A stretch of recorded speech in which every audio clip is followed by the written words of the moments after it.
ಎಲ್ಲರಿಗೂ ನಮಸ್ಕಾರ. ಮಲೆನಾಡಲ್ಲಿ ಒಳ್ಳೆ ಮಳೆ ಆಗಿದೆ ಅನ್ನೋದು ಹವಾಮಾನ ವರದಿಯಿಂದ ಗೊತ್ತಾಗಲ್ಲ. ನಮ್ಮ ಶಿವಮೊಗ್ಗದ ಮಂಟಪ ತುಂಬಿದೆ ಅಂದ್ರೆ ಎಲ್ಲಾ ಸಾರ್ವಜನಿಕರು ಒಳ್ಳೆ ಮಳೆ ಆಗಿದೆ ಅಂತ ಆಗ ನಂಬ್ತಾರೆ. 4 ದಿವಸದಿಂದ ಸತತವಾಗಿ ಆರಿದ್ರ ಮತ್ತೆ ಪುನರ್ವಸು ಅಂದ್ರೆ ದೊಡ್ಡ ಪುಷ್ಯ ಅಂತ ನಮ್ಮ ಹಳ್ಳಿ ವಾಡಿಕೆಯಲ್ಲಿ ಕರೀತಾರೆ. ಈ ಮಳೆ ಜಾಸ್ತಿ ಆಗ್ತಿರೋದ್ ಕಾರಣಕ್ಕೆ ಇನ್ನೊಂದು 4 ಅಡಿ ಏನೋ ಉಳಿದಿದೆ, 3 ರಿಂದ 4 ಅಡಿ ಉಳಿದಿದೆ ಮಂಟಪ ತುಂಬಲಿಕ್ಕೆ.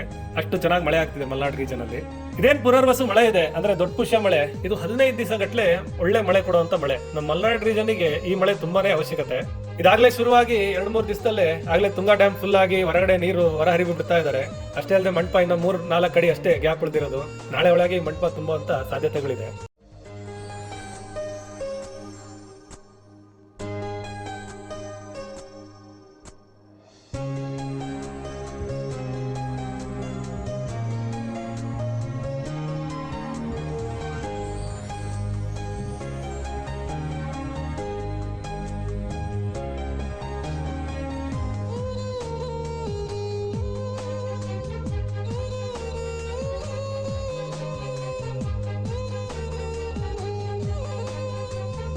ಮಳೆ ಎಷ್ಟು ಸಂತಸ ಮತ್ತೆ ಎಷ್ಟು ಸುಂದರವಾಗಿ ಕಾಣುತ್ತೋ ಅಷ್ಟೇ ನಮ್ಮ ಮಲೆನಾಡು ರೀಜನ್ ಅಲ್ಲಿ ತುಂಬಾ ಸಾರ್ವಜನಿಕರಿಗೆ ಸಮಸ್ಯೆ ಕೂಡ ಕೊಡುತ್ತೆ.